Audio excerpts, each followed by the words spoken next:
बिस्मिल्लाहिर्रहमानिर्रहीम।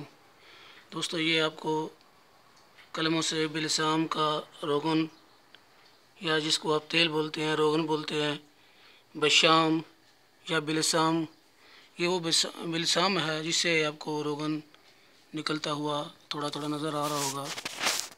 ये कुछ दिन पहले मैंने कलमें लगाई थी, इसलिए ताकि ये हो जाएं, कलमें हो जाएं, पौधे हो जाएं, लेकिन अल्हम्दुलिल्लाह ये ख़ुद ब खुद ऊपर से काटी थी। ये काटने की वजह से इनसे ये रोगन निकल रहा है।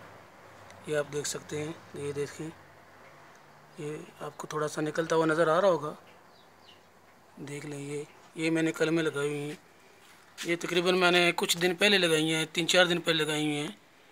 और ये इधर ये तकरीबन 1 माह पहले लगाई हुई हैं। ये कलमें लगाई थी और देखें, और ये पौधा अभी शाखें पकड़ रहा है। ये कलम शाख पकड़ रही है अभी, देख लें।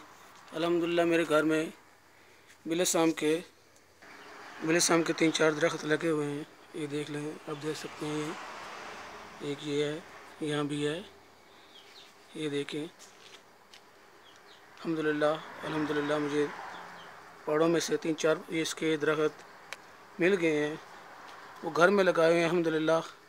घर में खुद ब खुद ये इनको सुराख करते जाएं किसी चीज़ से, छुरी से या कलम से, किसी चीज़ से सुराख करते जाएं टहनियों को, ये तो इसका ये रोगन निकलता है।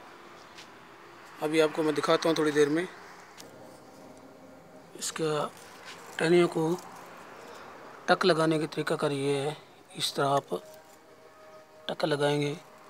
आप देख सकते हैं, ये मैंने पहले लगाए हुए थे और इनमें से मैंने कल रोगन निकाल लिया था और अपना जमा कर लिया था, महफूज कर लिया था।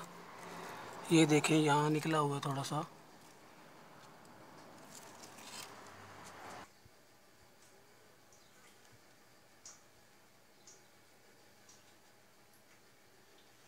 ये देखें, बिल्कुल बिल्कुल असली रोगन बिलसाम, ये देख सकते हैं आप।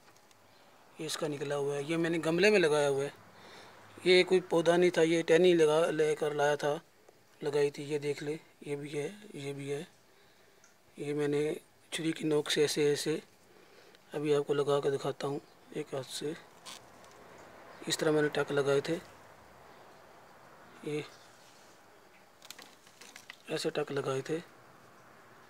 ये देख रहे हैं, निकलना शुरू होने लगा। ये निकला अभी। और ये देख लें, ये पौधे पे अल्हम्दुलिल्लाह निकला हुआ है। ये देख लें, ये आपको नज़र आ रहा होगा। ये बिल्कुल असली अपनी हालत में जैसे होता है, वही ओरिजिनल हालत में ये रोगन है।